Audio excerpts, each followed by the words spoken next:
한국조회공사 비정규직 여건발급원 부당योग 부탁 및 무계약직 전환 촉구 기자회견을 시작하겠습니다.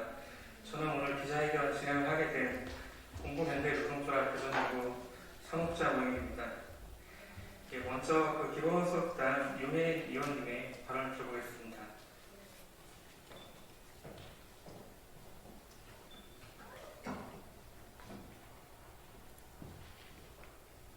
네, 오늘 이렇게 한국조폐공사 비정규직 여건 발급원 부당해고 규탄 및 무기계약직 전환 촉구 기자회견을 하게 되었습니다. 오늘은 12월 10일입니다. 세계 인권 선언의 날인데요. 노동 존중을 내걸었던 문재인 정부에서도 아주 오랫동안 이어져 왔던 인권 침해 사례, 노동권 침해 사례가 지금도 계속되고 있습니다. 심지어 제가 작년 국감에서 이 사안을 지적을 했는데 지금까지 문재인 정부의 노동 정책을 담당했던 반장식 사장으로 사장이 바뀌었음에도 불구하고 조폐공사 측에서는 어떠한 해결의 노력도 하지 않고 있습니다. 한국조폐공사는 기간제법을 회피하기 위한 22개월 쪼개기 계약을 그것도 일용직으로 하는 편법을 10년 넘게 이어서 여건발급원들을 고용해 왔습니다. 상시 지속 업무로 문재인 정부의 비정규직 정규직화 공공부문 비정규직 정규직화 지침에 따라서 이미 정규직 전환을 했어야 하는데 하지 않았습니다. 22개월씩 3-4번을 반복 고용했다가 최종적으로 해고를 하는 상황이기도 합니다. 청와대에서 일자리 수석으로 문재인 정부의 비정규직 정규직화를 추진했던 반장식 사장이 올해 초 새로 취임을 했어도 아무런 변화가 없었습니다. 문재인 대통령은 공약집에서 상시 지속적 업무, 정규직 고용 원칙 정착, 체불임금 제로 시대를 이야기했지만 일자리 수석이 사장으로 있는 곳의 여건 발급원들은 정규직화되지 못하고 해고되었고 체불임금은 10억 가까이 지금까지 확정된 것만 10억 가까이 되는 것이 문재인 정부 5년의 모습입니다. 오늘 이렇게 국회에서 한국조폐공사 비정규직 여건 발급원들의 목소리를 외칩니다. 문재인 정부는 스스로 정한 공공부문 정규직 전환 가이드라인에 맞춰서 정규직 전환을 해야 하고 비정규직 노동자들의 목소리에 귀 기울여야 합니다. 이제 공공연대도 이영훈 위원장님과 조합원들의 발언을 들어보도록 하겠습니다. 기자분들 아주 오랫동안 비정규직으로 일해왔던 이 노동자들의 목소리에 귀 기울여 주시기를 부탁드립니다.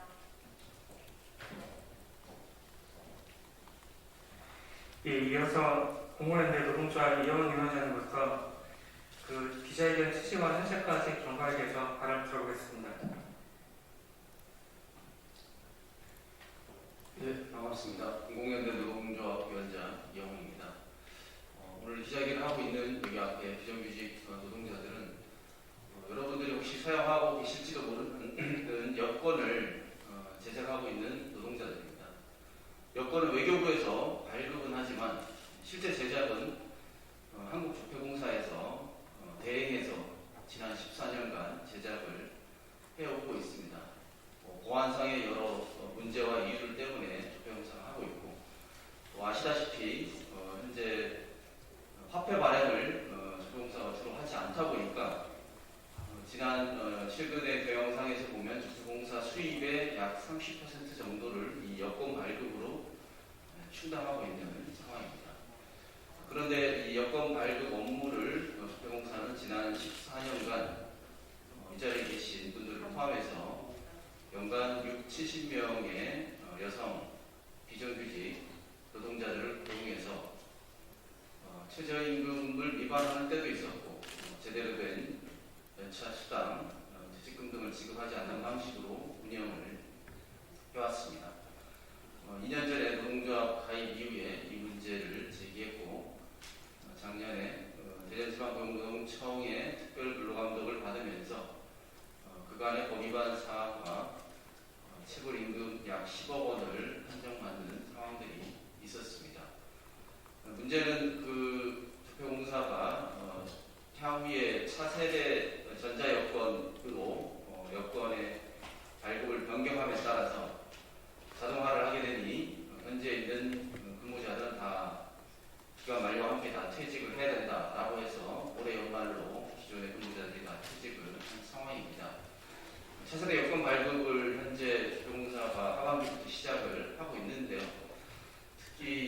코로나 정책과 함께 뭐 일정 정도 이제 해외 여행이 다시 시작되는 거 아닌가 이런 기대감이 좀 있었기 때문에 하반기 들어서 여권 발급 업무를 계속 증가하고 있는 상황입니다. 그런데 현재 기술로는 이 차세대 전자여권 발급도 완전히 사람의 업무가 배제된 상황에서 진행될 수가 없기 때문에 그 검안 작업을 고용을 일정 정도 사람을 고용을 해서 해야 됩니다. 그런데 주표공사는 현재 우리 그 무기계약직 근로자 지위 확인 소송을 우리 여기 있는 조합원들이 소송을 냈다라는 이유로 이분들은 배제하고 과거의 퇴사자들에게 연락을 해서 일일이 연락을 해서 연락을 하는 이유는 주표공사가 이 여권 발급 제작 업무에 또 그 검안 작업에 기존에 근무를 했던 노동자들의 일정 정도의 수련된 기술이 필요하기 때문입니다. 그래서 연락을 해서 일주일에 하루나 이틀 정도 일할 수 있느냐 이런 조건을 물어보고 그런 조건을 수용하는 경우에 지금 일부 근로자들을 고용을 하는 방식으로 진행을 하고 있습니다. 주표공사 사장은 올해 국정감사에서도 차세대 여권 발급은 더 이상 사람 인력이 필요하지 않기 때문에 모든 업무가 중단됐다고 이렇게 이야기했지만 실제 현실에서는 그렇지 않다라는 것을 본인들 스스로 지금 보여주고 있습니다. 이것은 굉장히 눈 가리고 아웅하는 시기입니다. 지난 14년간의 이 주표공사의 행태들은 공공부문의 비정규직에 악용한 사례 가운데서도 가장 최악에 가까운 사례다라고 생각이 됩니다. 그리고 당사자들에게 기간제 계약이 아닌 법을 위반하여 근로계약을 작성해왔고 또 그렇기 때문에 우리 당사자들은 법으로 주표공사에서 고용을 해야 할 의무가 있다라고 현재 소송을 진행 중입니다. 그럼에도 사실관계를 부인하고 거짓말을 하고 뒤에서는 이렇게 기존의 퇴직자들을 중심으로 인력을 재고용하기 위해서 편법을 쓰고 있는 행태에 대해서 굉장히 유감스럽습니다. 주표공사는 작년에도 공사 경영이 적잖은 가운데서도 오히려 정규직 직원들은 325억 원의 성과급을 지급을 했습니다. 1인당 2,530만 원의 금액입니다. 현재 차별과 불평등의 문제가 여러 사회의 화두로 제기되는 지금에 주표공사가 이렇게 비정규직을 그간에 악용했던 것도 모자라서 현재 있는 고용을 책임지지 않는 문제가 과연 이런 사회적인 분위기에 부합하는 것인지 묻지 않을 수 없습니다. 문재인 정부 임기가 끝을 다해 가고 있고 이런 공기업들의 비정규직을 악용한 사례들은 한국도로공사뿐만 아니라 여러 사례들이 이렇게 전혀 개선되지 않고 있습니다. 오늘 기자회견에 참석하신 분들 말씀 귀 기울여 담아주시고 많은 보도를 통해서 이런 진실들, 주표공사의 이런 눈 가리고 아웅하는 거짓말하는 행태에 대해서 제대로 알려주시면 고맙겠습니다. 고맙습니다.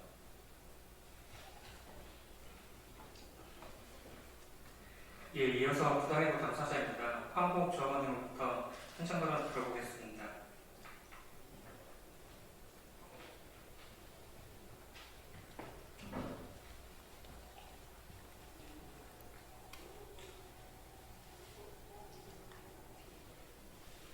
주표공사에서 여권 발급이 2007년 9월부터 시작되었습니다. 올해를 기준으로 생각해보면 15년 가까이 돼갑니다. 우리 여권 발급원들은 2020년 코로나19가 발생하기 이전에는 국민들이 신청한 여권을 기간 내에 보내기 위해 잔업까지 해가며 열심히 일을 해왔습니다. 여권 사업이 주표공사에서 상당한 비중을 차지하는 것을 노동조합에 가입하고 나서야 알았습니다. 주표공사에서 여권 제작은 1991년부터 시작되었다고 합니다. 이때 여권 제작을 맡은 사람은 정규직입니다.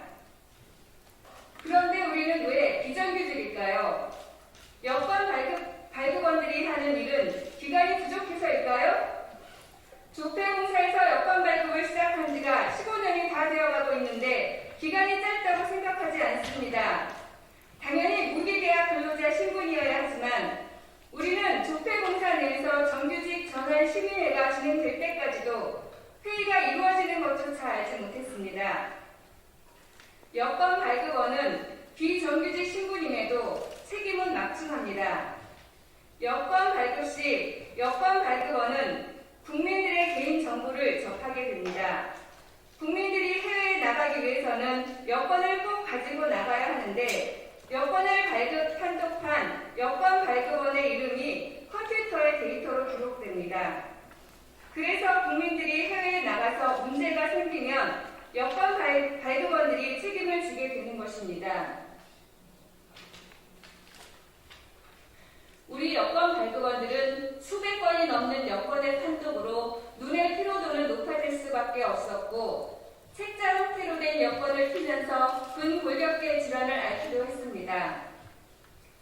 조폐공사에서 화폐보다 더 많은 실적을 가져다주는 여권 사업, 거기서 빼놓을 수 없는 여권 발급 업무를 하면서도 우리는 공사에서 나오는 기념품을 제대로 받지 못했습니다.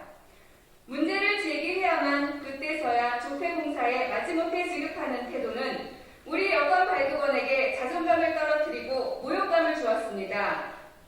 현재 전자여권은 올해도 계속 발급 중이고 내년에도 계속 발급됩니다. 그런데 우리 여권 발급원들을 계속 고용해서 일하게 해야지 왜 부당해고를 하는 겁니까? 조폐공사는 업무 절차를 제대로 지키지 못해 150억 손실을 보더니 정부의 정규직 전환 지침마저도 지키지 않고 있습니다. 반장식 사장님, 14년, 15년 이상 계속되는 업무를 비정규직으로 운영하는 게 옳다고 생각하십니까? 본인께서 청와대 일자리 수석으로 일하면서 정규직 전환 취지를 더 잘 알고 있지 않습니까?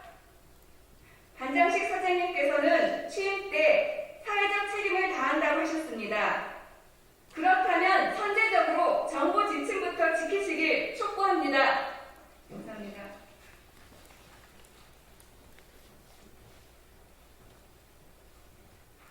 마지막으로 성명 조안으로부터 기자회견 낭독을 들어보겠습니다.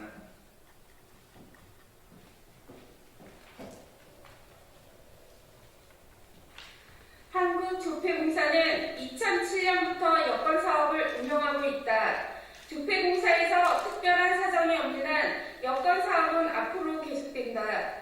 여권 발급 업무를 담당하는 여권 발급원은 업무의 지속기간을 고려했을 때 이미 무기계약직 신분이었어야 한다. 하지만 한국조폐공사는 여권 발급 업무를 담당하는 여권 발급원들을 기간제법을 회피하기 위해 22개월 형태인 비정규직으로 고용하였다. 이는 무기계약직 근로자 전환을 회피하기 위해서 고용 형태를 편법으로 운영한 것이다. 한국조폐공사는 차세대 전자여권 발급 시에는 사람이 해야 할 일을 기계가 하기 때문에 기존 발급원들이 할 일이 없고 고용도 필요하지 않다고 주장을 하였다. 하지만 한국조폐공사는 9월과 10월에 여권 발급원에게 차세대 전자여권 임명부 검사 작업을 하도록 하였다. 이는 한국조폐공사가 차세대 여권 업무에는 여권 발급원들이 더 이상 필요 없다고 했던 주장과 배치가 된다. 한국조폐공사는 최근 조합원들이 더 일을 할 의사가 있음을 밝혔는데도 불구하고 기간제 근로자를 채용하였다. 14년 이상 지속되고 앞으로도 계속되는 사업을 기간제로 채용하는 것은 위법이고 편법이다. 외교부는 2021년 11월 11일 현재 전자여권을 2022년 상반기 중 차세대 전자여권과 함께 선택해서 발급할 수 있도록 한다고 발표했다. 전자여권이 계속 발급되는 것이 의미하는 것은 여권 발급원들이 고용이 계속 필요하다는 것이다. 여권을 발급하는 인력이 계속 필요함에도 불구하고 조폐공사는 11월 19일부로 여권 발급원들을 부당해고하였다. 조폐공사는 기존에 일하던 여권 발급원들을 부당해고하고 퇴사한 여권 발급원 수십 명에게 연락을 했다고 한다. 연락을 돌리면서 한국조폐공사가 제안한 근무일은 일주일에 1일, 2일 근무하는 방식이었다. 이런 방식으로 인력을 운영하는 것은 공기업으로서 해서는 안 될 행동이다. 2021년 10월 13일 국회에서는 한국조폐공사에 대한 국정감사가 진행되었다. 당시 반장식 조폐공사 사장은 요계인 국회의원이 여권 발급원 고용제 지위에 대해 여권 발급 업무는 차세대 전자여권 발급이 시작되면 자동 종료가 되기 때문에 정규직 전환 심의위원회에서 배제되었다는 취지로 발언했다. 반장식 사장은 문재인 청와대 일자리 수석이었다. 정규직 전환 대상 기준을 누구보다 잘 아는 장본인이 문제를 당장 해결하기보다는 개변을 늘어놓기에 급급하고 있다. 14년 이상 지속되고 있는 사업을 비정규직으로 운영한다는 것은 상식적으로 맞지 않다. 반장식 사장은 지금이라도 잘못을 인정하고 여건 발급원 고용 문제를 해결해야 한다. 예, 이상으로 기자회견을 마치겠습니다. 오늘 기자회견과 관련하여 더 궁금하신 점 있으시면 여기 앞에서 답변 드리도록 하겠습니다.